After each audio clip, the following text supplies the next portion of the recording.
శాసన మండలి సాక్షిగా మంత్రి అచ్చెన్నాయుడు చేసినటువంటి వ్యాఖ్యలపై పెద్ద ఎత్తున దుమారం రేగుతోంది. ముఖ్యంగా మండలి చైర్మన్ మోషన్ రాజును పట్టుకుని క్రిస్టియన్ మీరు మీ మాజీ ముఖ్యమంత్రి క్రిస్టియన్ అని చెప్పిన వ్యాఖ్యలు అతిపెద్ద దుమారంగా మారుతున్నాయి. మండలిలో ఒక సీనియర్ మంత్రి స్థాయిలో ఉండి మత ప్రస్తావన తీసుకురావడం, ఒక వ్యక్తిని అందులోనూ మండలి చైర్మన్ పట్టుకుని క్రిస్టియన్వా హిందువా అని ప్రశ్నించే పరిస్థితి నిజంగా దిగజారుతున్నటువంటి రాజకీయాలకు ఒక నిదర్శనంగా ఉంటుందని చెప్పి చాలామంది అభిప్రాయపడుతున్న పరిస్థితి. మొత్తానికి ఈ వ్యవహారంపై చాలా దుమారమే రేగుతుందని చెప్పవచ్చు. సో ఈ వివరాలపై మనతో మాట్లాడేందుకు ప్రముఖ విశ్లేషకులు పురుషోత్తం రెడ్డి గారు ఉన్నారు. సార్ నమస్తే. నమస్తే అండి. ఈ మండలిలో జరిగినటువంటి రాద్ధాంతం ఏదైతే ఒక జరగకూడని పరిస్థితి జరగకూడనిది అనివార్యమైంది అని చెప్పాల్సి ఉంటుంది. ముఖ్యంగా మండలి చైర్మన్ పట్టుకుని మీరు క్రిస్టియనా అని చెప్పి మంత్రి స్థాయిలో అచ్చెన్నాయుడు చేసినటువంటి వ్యాఖ్యల్ని ఎలా పరిగణించాలి? ఈరోజు ఆ శాసన మండలి సమావేశంలో అధికార పార్టీ వ్యవహరించిన తీరు, అంటే అచ్చెన్నాయుడు గారి రూపంలో వ్యవహరించిన తీరు, ఆ పార్టీ చాలా తీవ్రమైనటువంటి తప్పులు చేయడానికి సిద్ధపడతా ఉంది. తీవ్రమైన దాని ఫలితాన్ని కూడా భవిష్యత్తులో వాళ్ళు చూస్తారు. దాంతోపాటు అచ్చెన్నాయుడు గారు చైర్ను ఉద్దేశించి చేసిన మాటలు, అచ్చెన్నాయుడు గారు అన్ని హద్దులు దాటారు అని మాత్రం ఖచ్చితంగా చెప్పాలి. శాసన మండలి శాసనసభకు ఒక వ్యత్యాసం కూడా ఉంది. శాసన మండలి ఒకప్పుడు ఉండేది, మధ్య రద్దయింది, మళ్ళీ వచ్చింది. శాసన మండలి ఎందుకు ఉండాలని కోరుకుంటాము అంటే, శాసన మండలి పెద్దల సభ కూడా అంటాం. శాసనసభలో నేరుగా రాజకీయ నాయకులు ఉంటారు, వాడివేడిగానే ఉంటుంది. కొంత వయసు రీత్యా నేరుగా ప్రజలతో రిప్రజెంట్ కాబట్టి కొంచెం హేతుబద్ధమైన చర్చలు జరగడానికి కొన్ని పరిమితులు ఉండొచ్చు. అదే శాసన మండలిలో ప్రత్యక్ష రాజకీయాల్లో లేని వాళ్ళు కూడా మేధావులు, ఆలోచన పరులు, పెద్దలు వస్తారు. కొంత హేతుబద్ధమైన చర్చ జరిగి ప్రభుత్వానికి ఒక రకమైనటువంటి అడ్వాంటేజ్ గా ఉంటుంది అనే దానికోసమే శాసన మండలి తీసుకొచ్చారు. ఇంకో హౌస్ ఏం అవసరం లేదు, అన్ని రకాల తరగతి ప్రజలకి రిప్రజెంటేటివ్ ఉండడం కోసం. కాబట్టి శాసనసభతో కన్నా శాసన మండలి మరింత ఉన్నతంగా ఉండాలని, పెద్దల సభలని ఉన్నతంగా ఉండడం అంటే ఇట్లాంటి రాగద్వేషాలు లేకుండా, అంటే రాజకీయ నాయకులు ప్రత్యక్షంగా ఉండేవాళ్ళు, మేధావులు, వీరు తరగతి ప్రజలు వస్తారు కాబట్టి కొంత ఉందా చర్చలు జరుగుతుంది. శాసనం సభలో కూడా జరగలేనన్ని చర్చలు ఇక్కడ జరగడానికి అవకాశం ఉంటుంది, ఒక అడ్వైజర్ గా ఉంటుందని శాసన మండలి పెట్టుకుంటారు. కానీ ఈరోజు అచ్చెన్నాయుడు గారు చేసిన ప్రసంగం ద్వారా శాసన మండలి యొక్క ఉద్దేశం నీరుగారిపోతుంది కదా. ఇది మొదటి అంశం. రెండో అంశం, తెలుగుదేశం పార్టీ చాలా తెగుణ తప్పులు చేస్తా ఉంది. ప్రతిదానికి మతం ప్రస్తావన తెస్తా ఉంది. అది చాలా ప్రమాదకరం. ఒకటి, రాజ్యాంగ పరంగా అధికారంలో ఉన్న వాళ్ళు గాని, ప్రభుత్వం గాని, వ్యవస్థలు గాని మతాన్ని గురించి ప్రస్తావించకూడదు. మతం అన్నది రాజ్యాంగం ప్రకారం వ్యక్తిగతం. ప్రభుత్వానికి మతానికి సంబంధం ఉండదు. పైపించి మత సామరస్యాన్ని కాపాడాల్సిన బాధ్యత ప్రభుత్వాలది. అట్లాంటిది ప్రభుత్వ ప్రతినిధులుగా ఉన్న వాళ్ళని నేరుగా మతాన్ని ప్రస్తావించడం, మీరు జగన్మోహన్ రెడ్డి గారిని విమర్శించవచ్చు, చైర్మన్ గారిని కూడా విమర్శించవచ్చు, అవసరమైతే అవిశ్వాసం పెట్టి దింపేయవచ్చు. మీ అధికారాన్ని ఎవడు ప్రశ్నించడు, మీ విమర్శను ఎవరు వద్దనరు. దానికి ఏంటి పద్ధతి? కాబట్టి శాసనసభ మండలిలో నేరుగా మతాన్ని ప్రస్తావించడం, మీ నాయకుడు మాజీ ముఖ్యమంత్రిని పట్టుకోవడం, ఒక మతం క్రిస్టియన్ అని చెప్పడం, మీరు స్వయంగా క్రిస్టియన్ అని చెప్పి చైర్ని మాట్లాడడం, హిందూ మతాలు అంటే వారు ఏం చెప్పదలుచుకున్నారు? ఒక పార్టీ ఒక మతానికి ప్రతినిధి, మేము ఇంకో పార్టీకి ప్రతినిధి అని చెప్పదలుచుకున్నారా? అది సాధ్యమా? ఈరోజు ఏదో కొంచెం మాట్లాడడానికి బాగుందని మాట్లాడేస్తే వచ్చే ఎన్నికల లోపల దాని యొక్క ఫలితాన్ని కూడా మీరు చూస్తారు. ఎన్నికల తర్వాత ఫలితాన్ని గురించి నేను మాట్లాడట్లా, ఎన్నికల లోపలే సమస్యలు వస్తాయి. కాబట్టి అధికారంలో ఉన్న వాళ్ళు సమయాన్ని పాటించాలి. ప్రజల్లో తెలుసో తెలియకో మతాలు కులాల పేరుతో ఘర్షణ పడితే దాన్ని నివారించాల్సిన బాధ్యత, చైతన్యపరచాల్సిన ప్రభుత్వమే స్వయంగా మతం గురించి ప్రస్తావించడం అనేది చాలా అభ్యంతరకరం, రాజ్యాంగ విరుద్ధం కూడా. ఇది మొదటి అంశం. రెండో అంశం, చైర్మన్ గారిని ఉద్దేశించి వారు చేసిన మాట, రెండు రకాల చాలా తీవ్రమైన తప్పిదాలు. ఒకటి, చైర్మన్ ఏమాత్రం ఇక్కడ అనవసరం. ఆయన చైర్మన్, మీకు ఏదన్నా ఆయన సమయం ఇకపోతే లేదా ఒకవైపు ఉంటే డైరెక్ట్ గా విమర్శించవచ్చు, నిరసన తెలియజేయచ్చు, అవసరమైతే అవిశ్వాసం పెట్టి దింపేయచ్చు, అప్పుడు మాట్లాడచ్చు మీరు ఏమైనా సరే. ఆయన మీద ఏ అలిగేషన్ చేశారని ఏ కారణం లేకుండా నేరుగా ఆయన చైర్మన్ కి మతాన్ని ఉద్దేశించి మాట్లాడడం చాలా అభ్యంతరకరం. పైపించి ఆయన హిందూ, ఆయన క్రిస్టియన్ కూడా కాదు. క్రిస్టియన్ అయినంత మాత్రం మాట్లాడకూడదు, అది వేరే సంగతి. పైపించి ఆయన హిందూ, ఆయన పట్టుకొని మీరు డైరెక్ట్ గా అట్లా మాట్లాడితే ఎక్కడ తీసుకెళ్ళదలుచుకున్నారు ఈ విషయాన్ని? ఖచ్చితంగా శాసనసభలో, శాసన మండలిలో అక్కడ జరిగే పరిణామాలు, మంచి చెడ్డల పైన సంపూర్ణ అధికారం చైర్మన్ గారికి, సభ్యులకి, సభకు ఉంటుంది. ఇంకా వాళ్ళు తెచ్చుకోవాలి. కానీ సభ ఈ మొత్తం విషయంలో ఒక మెసేజ్ రాష్ట్ర ప్రజలకు ఇవ్వాలి. మీరేం మెసేజ్ ఇచ్చుకుంటారు, మీరేం తీర్మానాలు చేసుకుంటారు అనేది మీ విచక్షణాధికారం, మీ సంపూర్ణ, దాన్ని ఎవరు క్వశ్చన్ చేయలేరు. బట్ ఈ శాసన మండలి అనేది representative by Andhra Pradesh people. Andhra Pradesh ప్రజలకి మీరు ఏం మెసేజ్ ఇవ్వదలుచుకున్నారు? ఆయన ఏం మెసేజ్ ఇచ్చాడు? ఈ మొత్తం వ్యవహారం కంక్లూడ్ చేస్తూ సభ ఏం మెసేజ్ ఇవ్వదలుచుకుంది అనేది చాలా ఇంపార్టెంట్. శాసనసభ మండలి చైర్మన్ అనుకుంటే వాడిని అప్పటికప్పుడే సభ నుంచి బయటికి పంపించవచ్చు. అవును. అసలు ఈ సమస్య అవసరం శాసన అయితే ఆయన పైన చర్య తీసుకునే అధికారం టెక్నికల్ గా ఉండకపోవచ్చు, ఎందుకంటే ఆయన హౌస్ రిప్రజెంటేటివ్ ఆఫ్ శాసనసభ కాబట్టి శాసన మండలి చైర్మన్ హోదాలో వారు స్పీకర్ గారికి లెటర్ రాయొచ్చు, ఈయన పూర్తిగా భిన్నంగా ప్రవర్తించాడు, ఈయన పైన చర్య తీసుకోమని. అప్పటి ఆ నిర్ణయం వచ్చేంత వరకు అవసరం శాసన మండలికి రాకుండా ఆదేశాలు ఇవ్వచ్చు. దీనికి ఎవరు అనుమతి కూడా మనకు అవసరం లేదు. బట్ ఏమి నిర్ణయం తీసుకుంటారో శాసనసభ మండలి ఇష్టం. బట్ పబ్లిక్ ప్లాట్ఫారంకి వచ్చేసింది కాబట్టి మతాన్ని గురించి చైర్ గురించి మనం ఏమైనా మాట్లాడొచ్చు అనే భావన వెళితే సమాజానికి రాంగ్ సిగ్నల్ వెళ్తుంది. కాబట్టి సమావేశం ఇట్లా వాటిని అలో చేయదు, ఇది సరైనది కాదనే మెసేజ్ మీరు సమాజానికి ఇవ్వాలి. శాసన మండలి మీరు ఏమి నిర్ణయం తీసుకుంటారు అనేది మీ ఇష్టం, దాని క్వశ్చన్ చేసే అధికారం బయట వారికి లేదు. బట్ బయట వాళ్ళుగా ప్రజలుగా ఈ రాష్ట్ర ప్రజలుగా ఇట్లాంటిది వాంఛనీయం కాదు. ఎవరో తెలియని వాళ్ళు లేదా ఇంకొకరు కులాల పేరుతో మతాల పేరుతో కొట్లాడుకుంటే వాళ్ళని కట్టడి చేయాల్సిన ప్రభుత్వం, చైతన్యపరచాల్సిన ప్రభుత్వం. అలాంటిది మీరే మతాల ప్రస్తావన తీసుకురావడం, డైరెక్ట్ గా చైర్లో ఉన్న వాళ్ళకి, కాన్స్టిట్యూషన్ అథారిటీగా ఉన్న వాళ్ళకి డైరెక్ట్ గా అలిగేషన్ చేస్తే సమాజం ఐక్యత ఎక్కడ ఉంటుంది? ఇది సరైన పద్ధత? ఇది ఆలోచించాలి. ఎంత కఠినమైన నిర్ణయాలు తీసుకోవచ్చు అంటే ఒకనొక సందర్భంలో లోక్సభ స్పీకర్ గా సోమనాథ్ చటర్జీ గారు ఉన్నప్పుడు నోట్ల కట్లు లోక్సభలో ప్రవేశపెట్టారు అలిగేషన్ చేయడం కోసం. దాన్ని హౌస్ యొక్క అవినీతిని దెబ్బతింటుందని హౌస్ యొక్క అనుమతి కూడా లేకుండా డైరెక్ట్ గా సస్పెండ్ చేశాడు. ఎంపీలు వాళ్ళు కోర్టులో సవాల్ చేశారు, కోర్టు వాళ్ళని సస్పెన్షన్ ని రద్దు చేస్తూ ఏదో చేసింది. స్పీకర్ ఒప్పుకోలేదు, నేనే సుప్రీం అన్నాడు. కోర్టును ఒప్పుకోలేదు, నేనే సుప్రీం అన్నాడు. ఆ సందర్భంగా ఆ దరిదాపుల్లో సుప్రీంకోర్టు జడ్జి గారు, సిజే గారు, సోమనాథ్ చటర్జీ గారు ఒక వేదికను పంచుకున్నారు.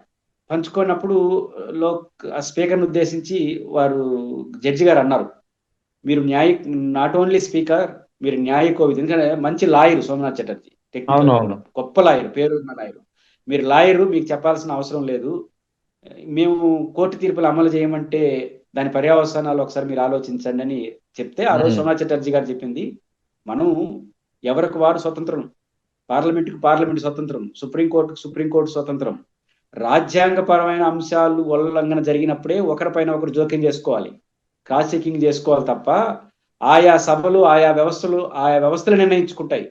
వాటి యొక్క క్రమశిక్షణ విషయాల్లో ఇంకొకరు జోక్యం చేసుకుంటే అలవ చేసే ప్రసక్తే లేదని చెప్పాడు అదే సభలో కూడా. అదే అమలైంది, చివరకు ఆయన చెప్పింది అమలైంది.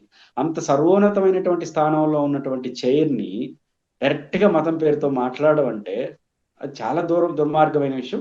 ఇది తెలుగుదేశం పార్టీ కూడా సీరియస్ గా ఆలోచించాలి. మనం ఏం చేస్తున్నాము, ఎలాంటి మెసేజ్ ఇస్తున్నాము. తాత్కాలికంగా మనం హిందువులు, మీరు క్రిస్టియన్స్, మనం ఎక్కువ తక్కువ ఈరోజు కనపడొచ్చు మీకు, కానీ ఎవరు దీన్ని అంగీకరించరు. ఇలాంటి భావజాలం ఉంటే కూడా దాన్ని సర్దుమనగా అంచాలి, ప్రజల మధ్య ఐక్యతను పెంచాలి. మతాలకు అతీతంగా, కులాలకు అతీతంగా, ప్రాంతాలకు అతీతంగా ఒక ఉన్నతమైన భావాలు పెంచాల్సిన ప్రభుత్వాలు నేరుగా మతాల గురించి ప్రస్తావించడం సరైనది కాదు. కాబట్టి ప్రభుత్వం సీరియస్ గా ఆలోచించాలి. తెలుగుదేశం పార్టీ కూడా అచ్చెన్నాయుడు గారి వ్యవహారాన్ని సీరియస్ గా తీసుకోవాలి. శాసన మండలి కూడా ఒక మంచి సిగ్నల్ రాష్ట్ర ప్రజలకు ఇవ్వాలి.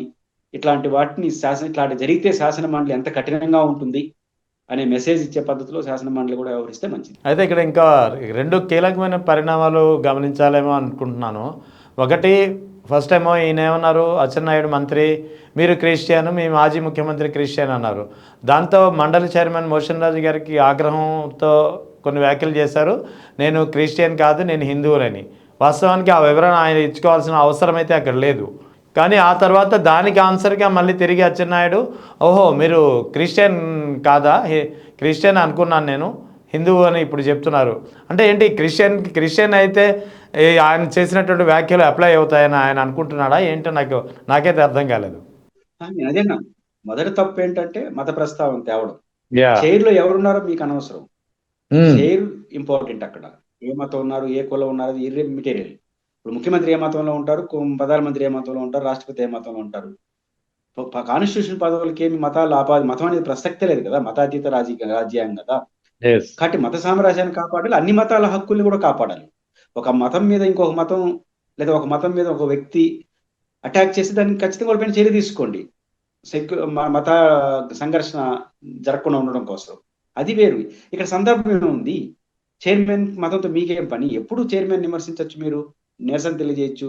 మీకు సమయం ఇవ్వకుండా మీ డెమోక్రటిక్ శాసన మండలి ద్వారా మీకు సంక్రమించినటువంటి అధికారాల్ని అంగీకరించకుండా శాసనసభ చైర్మన్ వ్యవహరించాలనుకోండి, ప్రొటెస్ట్ చేయొచ్చు, విమర్శించవచ్చు, ఇంకా ఆయనకు అవిశ్వాస తీర్మానం పెట్టచ్చు. కానీ అవి వదిలేసి నేరుగా ఆయన పైకి నీకు మైక్ ఇచ్చింది మీకు. మైక్ ఆపుతా అంటే లేచి అడిగితేనే ఒక ఏదైనా ఏదో ఆవేశం అనుకోవచ్చు. మీకు మైక్ ఇస్తే డైరెక్ట్ అటాక్. అంటే జగన్మోహన్ రెడ్డి గారి మద్దతు మీకేం పని? శాసన మండలి ఆయన సభ్యుడు కూడా కాదే. శాసన మండలిలో సభ్యులు కాని వారి ప్రస్తావన చేయకూడదు కదా. సభలో సభ్యులు కాని వాళ్ళ గురించి అసలు మాట్లాడకూడదు. దాన్ని మాట్లాడడం తప్పు. పైపించి ఇప్పుడు సబ్జెక్టు తిరుమల తిరుపతి దేవస్థానం సంబంధించింది. దానికి దీనికి ఏం సంబంధం? తిరుమల తిరుపతి దేవస్థానంలో జరిగిన పరిణామాలందరూ హిందువులే కదా చేసింది. మంచైనా చెడ్డైనా ఇక్కడ బాధ్యత హిందువులదే కదా. చైర్మన్ దగ్గర నుంచి, అధికారుల దగ్గర నుంచి, ఇప్పుడు లడ్లు ప్రసాదంలో జరిగిన మంచి చెడ్లకు సంబంధించి కూడా తయారు చేసిన వాళ్ళు, స్వీకరించిన వాళ్ళు, పరిపాలన చేసిన వాళ్ళు, తయారు చేసిన వాళ్ళు హిందువులే, స్వీకరించిన వాళ్ళు హిందువులే. హిందువులు కానోలు ఊరిన స్వీకరిస్తే శ్రీవారి మీద ప్రేమతో స్వీకరించారు లడ్డు ప్రసాదాల్ని. కానీ అందరూ హిందువులు అయినప్పుడు మధ్యలో వేరే మతం సంబంధం ఎందుకు వచ్చింది? వేరే మతం సంబంధం చైర్మన్ దగ్గర నుంచి అందరూ అటెండర్ వరకు అందరూ హిందువులే, స్వీకరించిన వాళ్ళు హిందువులే, మధ్యలో ఇంకో మతం ఈ ప్రస్తావన ఎందుకు ఇక్కడ?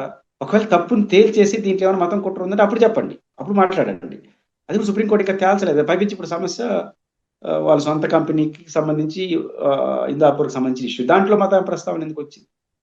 కాబట్టి ఇది సరైనది కాదు. బయట కూడా మాట్లాడకూడని విషయాలు సభలో మాట్లాడడం అనేది దారుణం. దాన్ని ఆయన ఏ మతస్థుడు అనేది ఇంపార్టెంట్ కాదు. ఆయన ఏ మతస్థుడైనా అడిగేదానికి రైట్ కూడా ఎవరికి లేదు. బట్ వారు ఎందుకు అలా అన్నారో తెలియదు. కానీ హిందూ కాబట్టి సంబంధించుకుంటా అనేది కుదరదు కదా. ఏ మతస్థుడైనా చైర్మనే కదా. అయితే ఇక్కడ హిందువుల ఓట్లను పోలరైజ్ చేసుకునే ప్రయత్నంలోనే ఈ రాజకీయాలు, మతం చుట్టూ రాజకీయాలు తిప్పుతున్నారనే ఒక వాదన ఇప్పుడు మరోసారి ఈ వ్యాఖ్యల నేపథ్యంలో బలపడుతుంది. హిందూ మతం చాలా గొప్ప మతం. హిందూ మతం పరమత సహనం గుణ మతం. ఎగ్జాక్ట్లీ. కాబట్టి హిందూ మతం గొప్ప మతం, పరమత సహనం కూడిన మతం, రెండు ఉన్నాయి హిందూ మతంలో. గొప్ప మతం, పరమత సహనం అంటే ఇతర మతస్థులను కూడా ప్రేమించే మతం, కాబట్టి గౌరవించే మతం, ఇంకొక మతాన్ని హాని చేసే మతం కాదు. హిందూ మతం చాలా గొప్ప మతం. కాబట్టి మొఘలాయులు పరిపాలించారు, ఆంగ్లేయులు పరిపాలించారు, ఎవరెవరు పరిపాలించినా చెక్కు చెదరకుండా ఈ దేశం ముందుకెళ్ళిందంటే హిందూ మతంలో ఉన్న ఔదార్యం. కాబట్టి హిందూ మతం ఒక రెచ్చగొడితే రెచ్చిపోయేది కాదు, ఒకరు గాలం వేస్తే గాలాన్ని దొరికేది కాదు. హిందూ మతం చాలా నిటారుగా ఉంటుంది, నిజాయితీగా ఉంటుంది, గొప్ప మతం. కాబట్టి ఎవరు రెచ్చగొడితే రెచ్చిపోయి చెనికావేశంలో రియాక్ట్ అయ్యే పరిస్థితి ఉండదు. అట్లాంటి ఆశలు ఎవరైనా పెట్టుకుంటే అది అడియాశలే అవుతుంది, ఇంకా రివర్స్ అవుతుంది. వీళ్ళు వేరు వాళ్ళు వేరు. కాబట్టి హిందూ మతాన్ని రెచ్చగొట్టడం ఎవరి వల్ల కాదు, హిందూ మతాన్ని అణిచివేయడం కూడా ఎవరి వల్ల కాదు. అసలు తిరుమల తిరుపతి దేవస్థానంలో తమాషా ఏంటంటే, తిరుపతిలో కొంతమంది ముస్లిం మైనారిటీస్ ఉంటారు. మీరు ఎప్పుడన్నా తిరుపతికి వచ్చినప్పుడు ముస్లిం మైనారిటీ ఇళ్ళకి వెళ్తే వాళ్ళ వెంకటేశ్వర స్వామి ఫోటో ఉంటుంది. ఓకే. వాళ్ళు ఏమంటారంటే మా అల్లుడితో సమానం అంటారు, బీబీ నాంచారిని దృష్టిలో పెట్టుకొని. అంటే మా దేవుడు అంటారు వాళ్ళు కూడా. తిరుపతిలో ఉండే హిందువులు వాళ్ళ ఇళ్ళలో వెంకటేశ్వర స్వామి ఫోటో ఉంటుంది, వ్యాపారస్తుల ఆఫీసుల్లో ఫోటో ఉంటుంది. అంటే మా దేవుడు, మా బతుకు తెరువు కూడా, తిరుపతి ప్రజల బతుకు తెరువు కూడా వెంకటేశ్వర స్వామి. మన గమనంలో పెట్టుకోవాల్సిన శ్రీ వెంకటేశ్వర స్వామి గొప్పతనం ఏంటంటే, అన్ని దేవుళ్ళు గొప్పతనం ఏంటంటే దైవం అంటే ఆశీర్వదిస్తారు, పాపాలు పోగొడతారు, పుణ్యాలు ఇస్తారు. కానీ వెంకటేశ్వర స్వామి బతుకుగడి ఇచ్చినాడు తిరుపతి ప్రజలకు, రాష్ట్రానికి చాలా ప్రాంతానికి. తిరుపతి ఈ రోజు బతుకుతా ఉందంటే వెంకటేశ్వర స్వామి. అన్ని మతాలు, క్రిస్టియన్స్, ముస్లిమ్స్ అందరూ ఇక్కడ 3 పూట్ల భోజనం చేయగలుగుతున్నారంటే వెంకటేశ్వర స్వామి, తిరుమల తిరుపతి దేవస్థానం. కాబట్టి ఏ మతానికి, ఏ దేవుడికి లేని గొప్పతనం వెంకటేశ్వర స్వామికి. ఎందుకంటే మా ఆశీర్వదిస్తున్నాడు, అన్నం కూడా పెడుతున్నాడు. కాబట్టి ఎవరు అలాంటి దేవుడి పట్ల భిన్నాభిప్రాయంతో ఉంటారు? కాబట్టి ఇక్కడ కలహాలు తేవడం అనేది అది తరం కాదు. వీళ్ళ రాజకీయాలు నేను చెప్తున్నాను. మతం చుట్టూ అంటే హిందూ ఓట్లను పోలరైజ్ చేసుకునే ప్రయత్నంలోనే మత రాజకీయాలు చేయాలని నిర్ణయించుకున్నట్టు కనిపిస్తుంది. వాళ్ళ ఉద్దేశం అది. అదే నేను మొదట చెప్పాను, మతం పేరు ప్రస్తావించడం ద్వారా మీరు రాజకీయంగా మూల్యం చెల్లించుకుంటారని ఎందుకు చెప్పానంటే, ఈ తరహా వ్యవహారాలు హిందువులు అంగీకరించరు అంటున్నాను. ఎగ్జాక్ట్లీ. హిందూ ప్రజలకు సేవ చేయండి. ఇప్పుడు తిరుపతి ఉంది, లేకపోతే రాయలసీమ ఉంది, ఆంధ్రప్రదేశ్ లో 5-6 కోట్ల మంది జనం ఉంటారు కదా, దీంట్లో 4 కోట్ల మంది హిందువులే ఉంటారు కదా. రాష్ట్రంలో అన్ని పొలాలకు నీళ్ళు ఇస్తే హిందువులకు నీళ్ళు ఇచ్చినట్టే కదా. హిందువులకు సేవలు చేయడం అంటే హిందువులకు అన్నం పెట్టాలి. ఇప్పుడు వెంకటేశ్వర స్వామి ఉన్నాడు, ఆశీర్వదించి గమ్మున కూర్చోట్ల, ఉపాధిస్తున్నాడు, అన్నం పెడుతున్నాడు. మరి దేవుడే అన్నం పెడతా అంటే మీరు అన్నం పెట్టే పనులు చేయకుండా రాజకీయాలు చేయడం ఏంటి? కాబట్టి ఆ ఆ ప్రయత్నం వాళ్ళు చెయ్యొచ్చు, చేయకపోవచ్చు, కానీ దాన్ని హిందూ మతం అంగీకరించదు. హిందూ మత ప్రజలు ఇట్లా వాటిని యాక్సెప్ట్ చేయరు. అందువల్ల మూల్యం అంటే హిందూ మతం యాక్సెప్ట్ చేయదు, వాళ్ళు ఒప్పుకోరు.